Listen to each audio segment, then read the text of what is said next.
Baiklah Bapak Ibu yang berbahagia, kita akan melanjutkan untuk mengikuti sesi webinar nasional Info Economy Forum 2024 for Public Relations yang akan menghadirkan Ibu Sari Sugondo dengan tema AI, Technology for Effective Crisis Management and Public Sentiment in BUMN. Hadirin peserta webinar nasional, narasumber kita kali ini adalah Ibu Sari Sugondo, Esos MSI CPR. Beliau adalah Ketua Umum Asosiasi Perusahaan Public Relations Indonesia atau APPRI, yang juga sebagai co-founder dan Direktur Eksekutif IDCOM, sebuah perusahaan yang bergerak di bidang Public Relations and Communications. Baiklah Bapak Ibu yang kami hormati, tanpa menunggu lama lagi, langsung saja marilah kita sambut Ibu Sari Sugondo. Kami persilakan.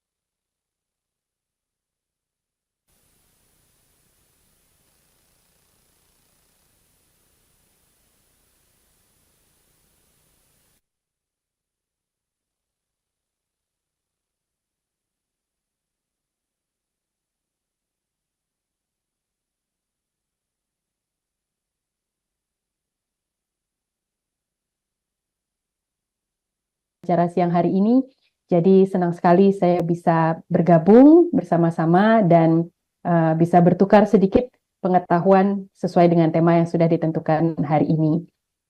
Mudah-mudahan semuanya dalam keadaan sehat ya. Jadi karena siang hari saya tidak mau terlalu resmi, tidak mau terlalu kaku, walaupun mungkin ini sifatnya saat ini tidak bisa tanya jawab, masih searah, tetapi saya akan mencoba membawakannya dengan serileks mungkin. Teman-teman, saya akan share sendiri slide-nya atau bagaimanakah rencananya? Iya, baik. Iya, terima kasih banyak. Ya, siang hari ini kita akan bincang-bincang sedikit mengenai AI, teknologi berbasis AI begitu ya, untuk bisa mengelola krisis secara efektif dan public sentiment di lingkungan BUMN. Saya boleh maju ke slide berikutnya? Teman-teman panitia, ya. Jadi sebetulnya lebih tajam lagi kita akan coba mengetahui bagaimana mengoptimalkan perkembangan teknologi yang transformasional ini dan kekuatan artificial intelligence atau kecerdasan buatan begitu ya dalam kegiatan-kegiatan public relations, dan nanti saya akan merujuk lebih tajam kepada bagaimana bisa membantu kita dalam situasi issue management atau bahkan crisis management. Ya, silakan ke slide berikutnya, Mas. Baik, sekedar penyegaran permulaan nih sebelum saya bicara terlalu dalam. AI sendiri, teman-teman, apa sih AI itu ya? Saya punya 2 slide yang mendefinisikan secara singkat gradasi daripada AI. Kalau kita lihat di slide ini, AI jika terbagi menjadi tingkat dari kekuatannya, itu setidaknya ada 3 kelompok besar. Bapak Ibu teman-teman semuanya. Yang pertama narrow AI atau yang sifatnya sederhana, yang sifatnya simple, yang memang hanya digunakan untuk bisa membantu kita melakukan satu aksi atau satu tindakan tertentu, tapi dia tidak bisa secara independen berpikir, meningkatkan pengetahuannya atau bekerja tanpa kita suruh. Gitu ya. Jadi misalnya sesederhana AI yang membantu kita untuk menerjemahkan satu naskah secara otomatis, itu kan dia akan bekerja sesuai dengan perintah kita. Oke. Yang di level lebih tinggi ada yang kita kenal artificial general intelligence. Sesungguhnya inilah yang sudah mulai kita gauli saat ini, Bapak Ibu teman-teman. Tidak usah khawatir, saya pun bukan yang paling jago begitu ya. Saya pun masih belajar, teman-teman juga mungkin baru ada yang pernah mendengar mengenai level-level ini. Tetapi sesungguhnya kita sekarang ini sudah mulai terpapar dan sudah mulai familiar dengan yang poin kedua ini. Bahwa AI sudah didesain untuk membantu kita belajar, berpikir, dan melakukan tindakan, melakukan aksi, melakukan pekerjaan hampir mirip sesuai dengan tingkat kemampuan manusia. Kira-kira begitu. Di level yang ketiga, yang lebih tinggi lagi, yang sering kita tonton di film-film barangkali ya teman-teman, ini yang agak lebih mengerikan. Bahwa dia sudah bisa lebih cerdas daripada kemampuan manusia dan khasanah berpikirnya manusia. Nah, ini mungkin kita menjelang ke arah sana, saya tidak tahu akan lama atau sebentar begitu ya, tetapi ini belum kita pakai dalam keseharian kita bekerja di dunia kehumasan. Yang poin kedua, kita sudah mulai harus familiar, sudah harus mulai menggauli sejak sekarang. Slide berikutnya, saya ingin menceritakan tentang AI berdasarkan cara dia bekerja.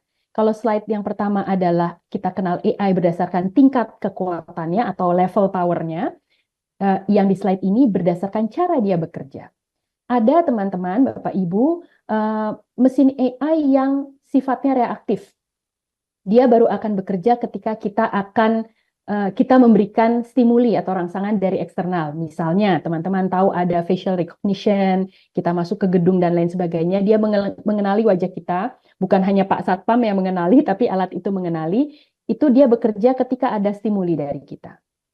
Kemudian ada yang bekerja berdasarkan limited memory. Jadi dia sudah punya pengetahuan yang dia simpan karena aktivitas manusia atau karena sudah disetting oleh programmernya di awal. Kemudian dia berkembang. Machine learning itu sesungguhnya berada di kategori ini.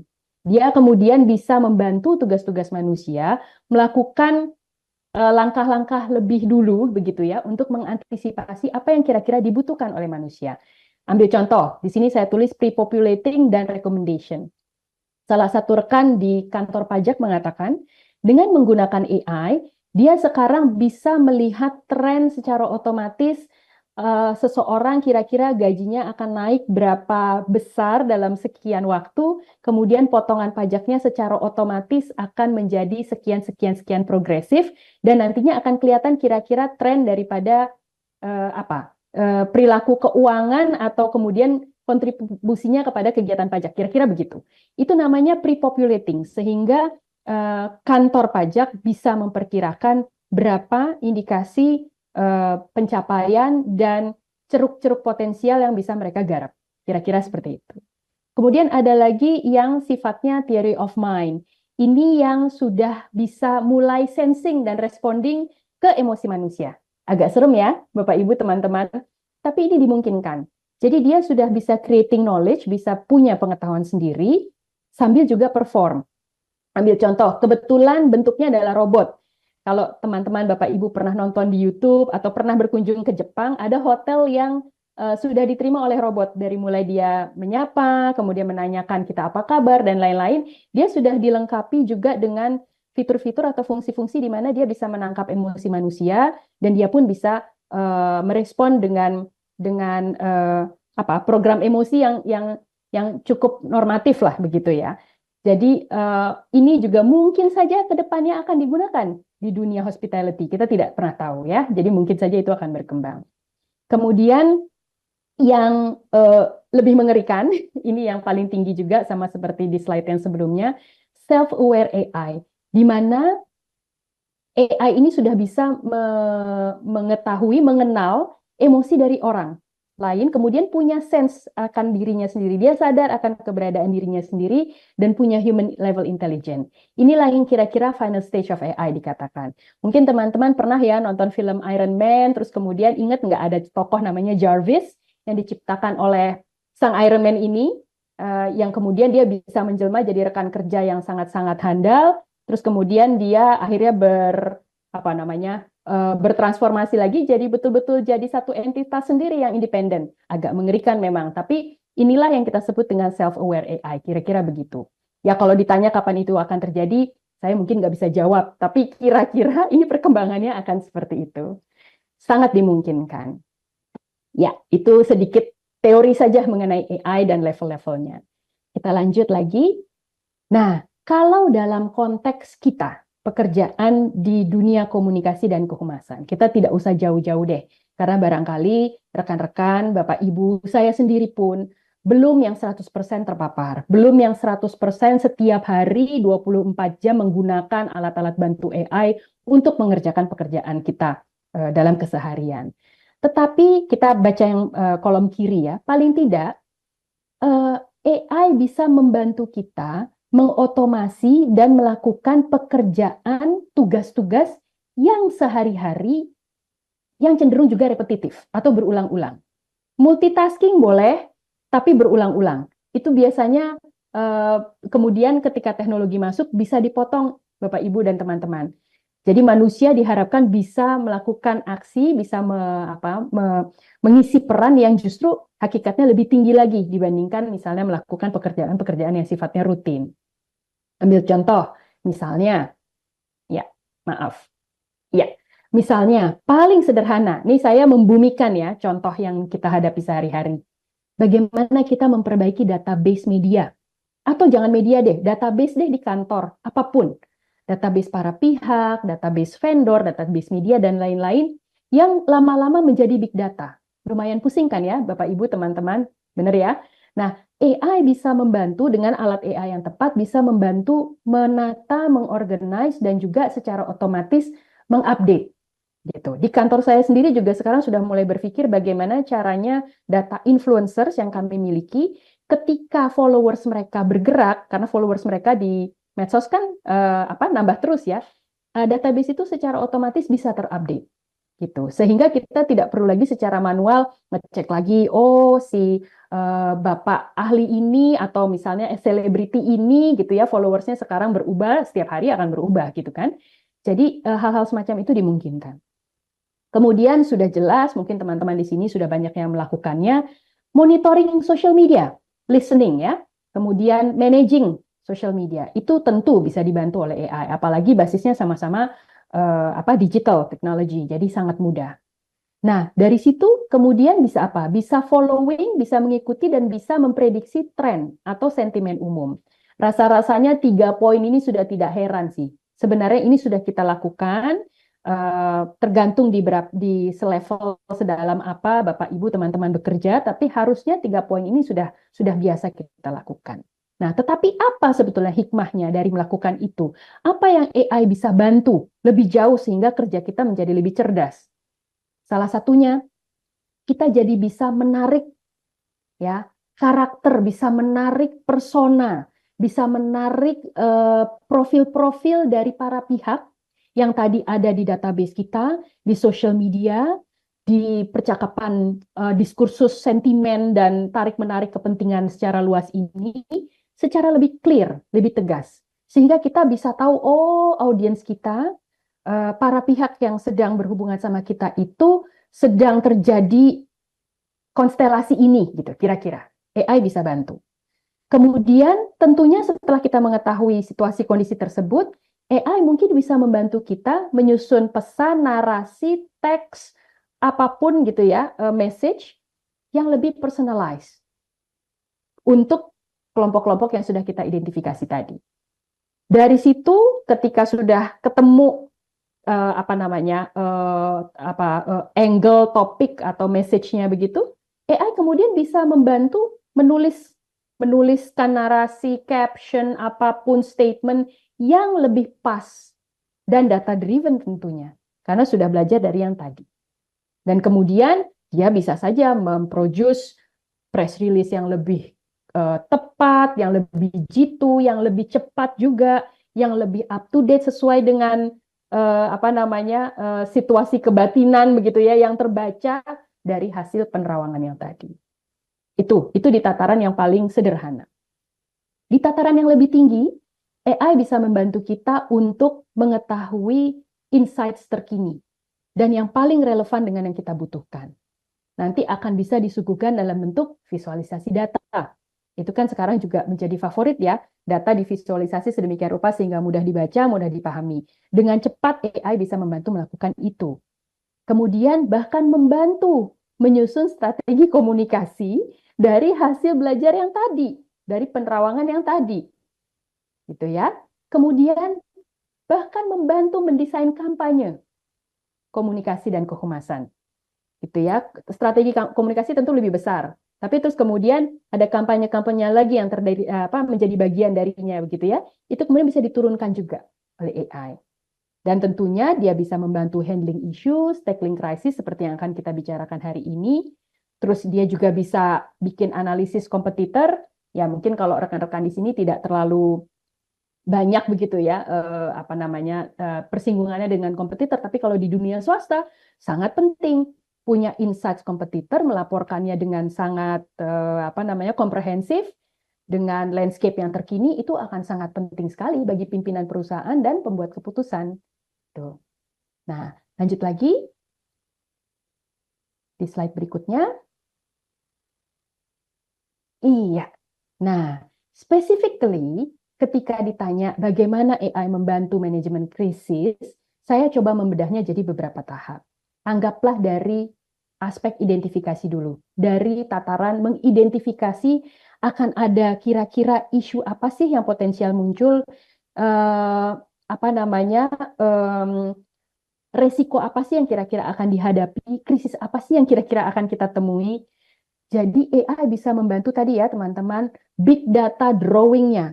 Jadi generate dari begitu banyak referensi, baik itu dalam bentuk teks, visual, voices, dan lain-lain dikumpulkan sehingga kebisingan di luar sana, percakapan di luar sana itu bisa ditelaah apakah kira-kira ini akan berdampak pada perusahaan kita dan kira-kira kita harus bagaimana mengantisipasinya.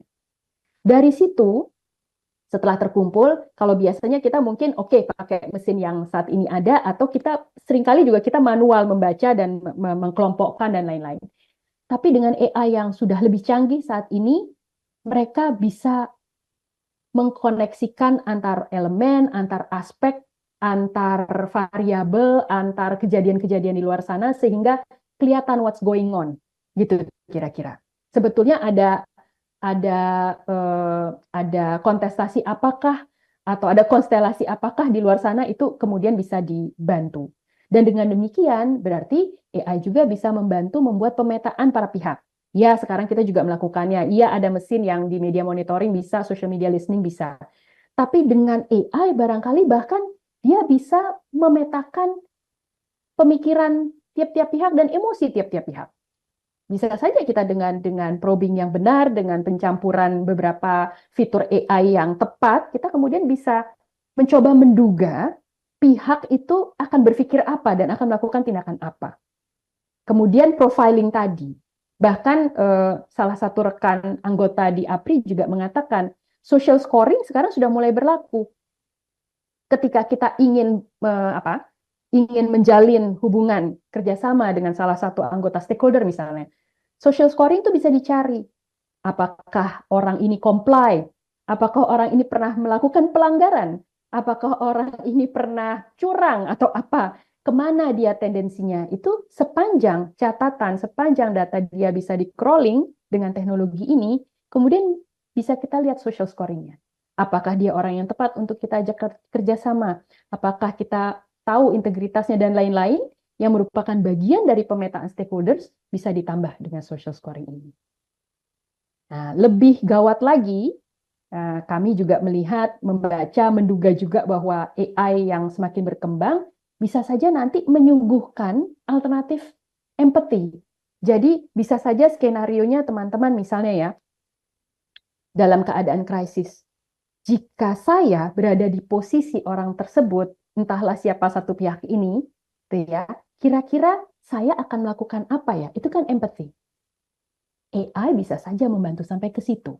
Ini saya bicara dengan rekan-rekan APRI yang juga sudah terpapar ya, mengalami 1-2 pengalaman di situ. Jadi bayangkan bisa sampai sejauh itu dia bekerja apabila kita menggunakan tool yang tepat dan kombinasi yang pas begitu ya dalam membantu kita bekerja. Dan bahkan seterusnya dia kemudian bisa membantu kita melakukan foresight atau menyuguhkan probabilitas dari perkembangan krisis itu di masa depan seperti apa, jangka pendek maupun jangka tengah, jangka panjang ya, yang lebih sahih, yang lebih berbasis data gitu. Jadi sangat komprehensif, lebih tercover semuanya. Menghemat waktu, melampaui mungkin keterbatasan ruang dan waktu yang kita miliki, AI bisa membantu. Lanjut lagi Mas, slide berikutnya. Di tahap strategizing, tadi di tahap analisis. Ketika kita sudah tahu analisis krisisnya mengatakan demikian-demikian, Terus kemudian kita menyusun rencana bagaimana kita mau men-tackle krisis, benar ya? Nah, bahkan AI bisa membantu dari sedemikian banyak temuan, sedemikian banyak rekomendasi yang bisa dikerjakan, dia bisa membantu menyusun prioritas di sequence yang harus kita lakukan. Mana dulu nih, Bu, yang mesti dilakukan? Dia bisa membantu mengusulkan. Mungkin step-stepnya ini dulu karena ini yang perlu dipadamkan, ini yang perlu di-tackle, begitu ya, sesuai dengan hasil bacaannya dia yang tadi. Nah, kemudian AI juga bisa producing models atau new frameworks. Ini juga agak menyeramkan. Jadi baru-baru ini rekan kami juga ada yang mengatakan bahwa dia sedang menguji cobakan satu model mengenai apa namanya tingkat adopsi daripada teknologi baru di kalangan karyawan. Oke, ada modelnya, ada frameworknya. Kemudian ketika dia uji coba model itu di AI, dia tes gitu ya, dia kasih probing, boleh nggak dianalisis model ini dan tolong sampaikan gap-nya ada di mana? Dia bisa jawab, sepertinya Anda tidak cukup memberikan penekanan pada investasi biaya. Teknologi boleh saja mudah diadopsi, boleh digemari, tapi ketika dia biayanya mahal, mungkin orang juga tidak lekas menggunakannya atau lekas mengadopsinya. Jadi dia akan mengingat, dia akan bisa melihat, mencermati hal-hal gap-gap yang mungkin kita luput gitu. Jadi dia bisa producing models dan new frameworks yang juga membantu kita pada saat krisis. Dan kemudian tentu saja dengan dia belajar dari perkembangan saat ini, dia kemudian bisa merekomendasikan future action atau task. Nah, pada saat executing, anggaplah kita sudah strategizing ya, Bapak Ibu teman-teman semua. Pada saat executing, AI bisa bantu apa tadi ya? Mirip dengan yang tadi, creating narrative, expression bahkan, dan communicate in limitless language. Kalau Bapak Ibu mau style dia untuk giving us response statement atau tolong disiapkan satu narasi dan lain-lain dengan berbagai bahasa pun dia bisa. Yang lebih seram lagi, supaya kita menyelesaikan krisis ini, coba kita manipulasi visual yang kita miliki, aset visual yang kita miliki.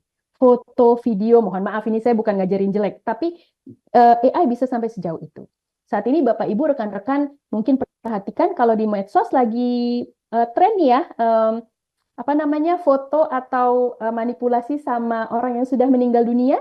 Ada yang kangen sama ayahnya, kemudian ayahnya dibikin lagi, terus mereka berpelukan.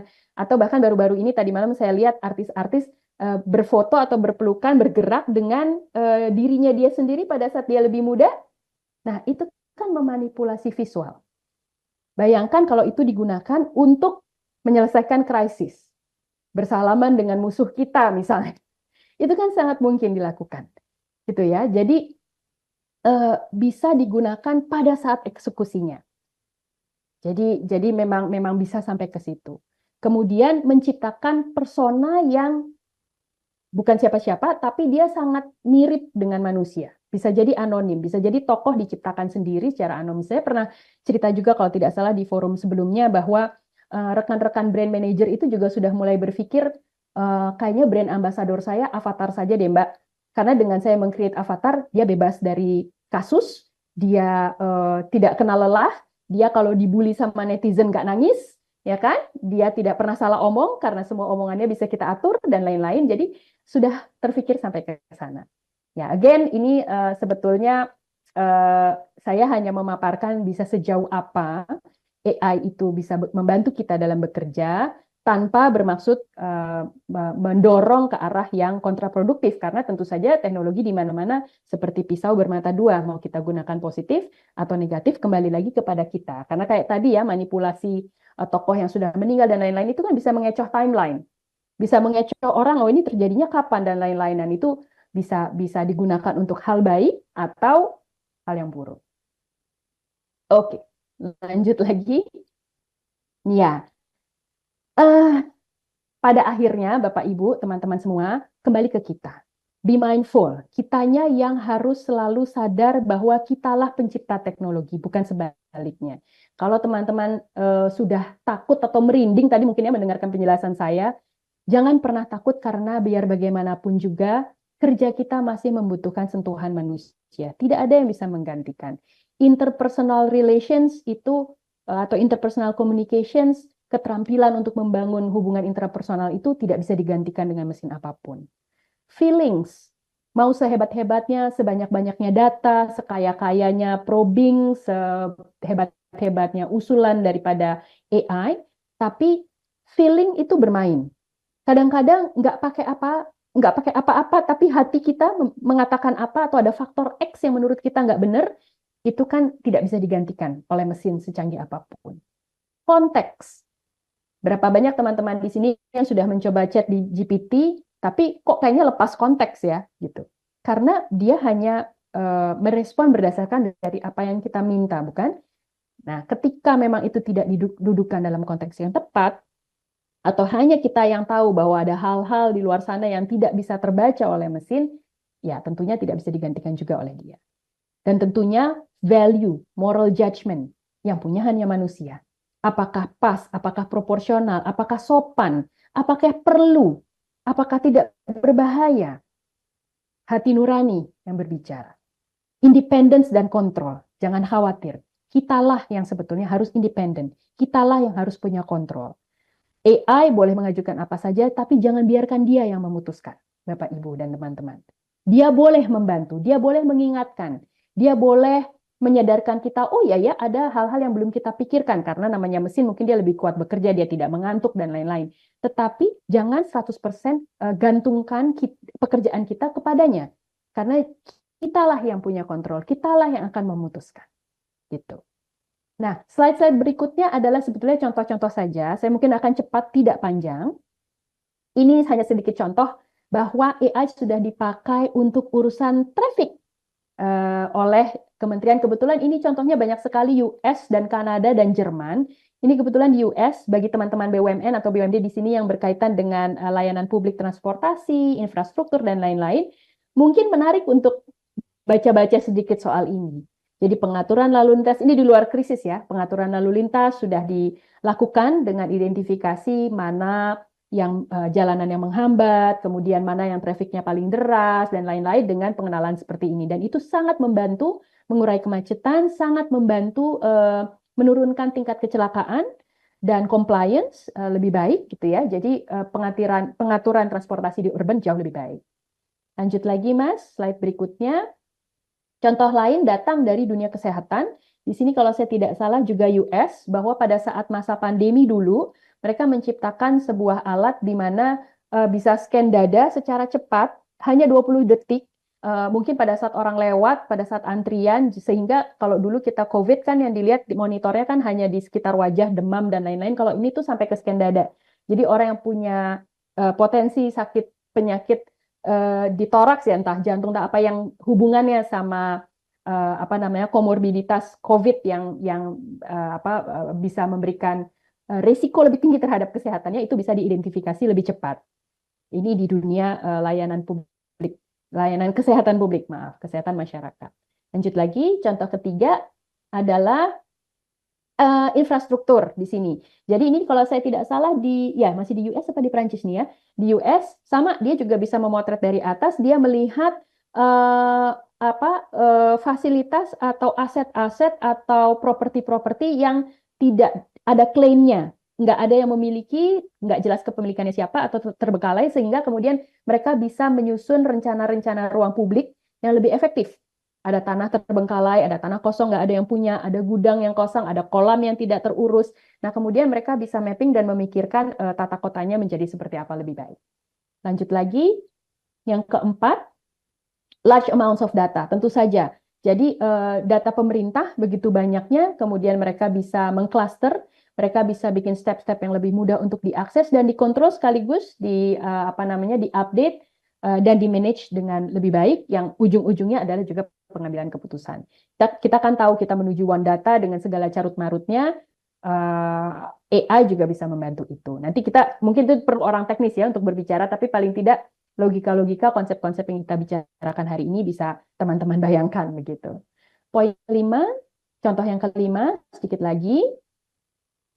Nah, ini juga yang tadi saya bilang mengotomasi respon-respon atau layanan yang saat ini ada di chatbot.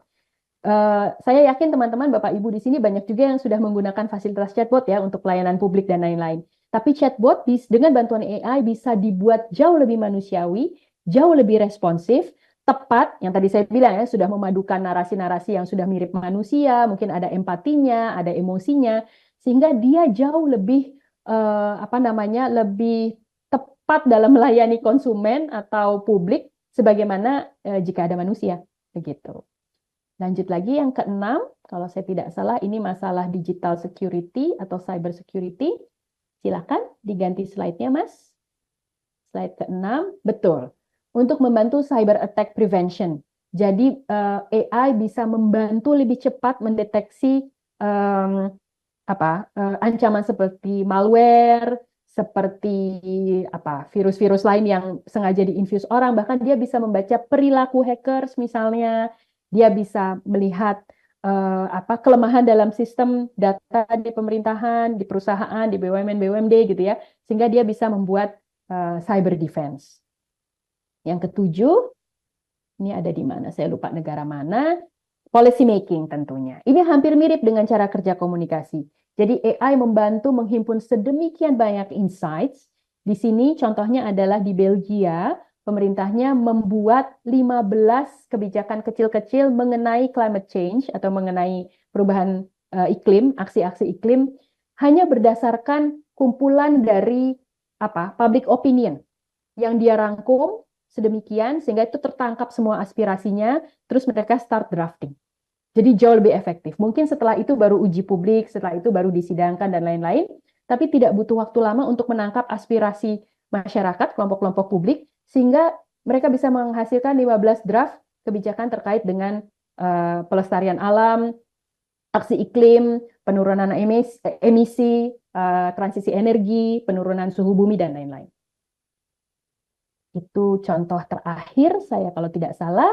Ya, ini slide terakhir Bapak Ibu teman-teman. Jika pada saatnya nanti kita akan menuju pemanfaatan AI yang lebih intensif, lebih efektif, mungkin 6 poin ini yang perlu kita sadari bersama-sama. Ya, kita masih jauh dari sempurna, tapi tidak ada salahnya kita bersiap-siap dan membuka wawasan, menata diri lebih baik, bahwa masih ada hurdle gitu ya yang harus kita benahi, masih ada tantangan yang harus kita lewati. Salah enamnya saat ini adalah misalnya kita masih menemui inefisiensi birokrasi. Kalau kita ingin menggunakan kekuatan AI, apakah birokrasi kita sudah mensupport? Apakah cara bekerja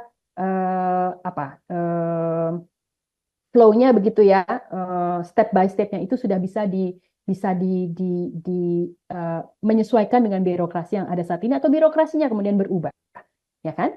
Kemudian kita juga paham bahwa mungkin secara modal sumber daya manusia juga dari sisi jumlah dan pengetahuan mungkin masih kurang, sehingga jika kita mau memang menggunakan teknologi AI yang sangat canggih ini, kita sudah bisa menguatkan atau memberdayakan, membekali teman-teman praktisi. Dan itu saling terkait dengan poin nomor 3, apakah kita sebagai praktisi mau berubah? Karena pasti ada penolakan untuk berubah, malas belajar, takut dengan teknologi baru, takut dengan satu barang baru. Ya. Kemudian infrastruktur tentunya, kemudian potensi data mismanagement sangat mungkin karena big data masih merupakan satu challenge di Indonesia, dan juga mungkin implementasinya saat ini yang mungkin masih fragmented, belum bisa secara holistik, belum bisa semua terintegrasi. Mungkin hanya sektor tertentu, mungkin hanya praktisi tertentu yang berani uji coba, tapi belum semuanya. Tidak apa-apa, ini untuk dipikirkan saja. Again, kalau ditanya apakah kita akan segera atau masih jauh menjelang ini, jawabannya ya dan tidak.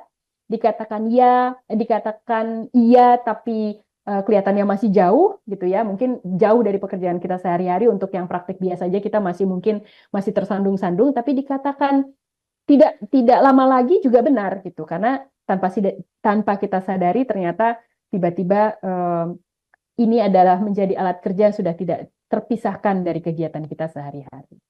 Mungkin itu dulu dari saya siang hari ini. Terima kasih banyak atas perhatiannya. Mohon maaf jika ada 1-2 hal yang kurang sempurna.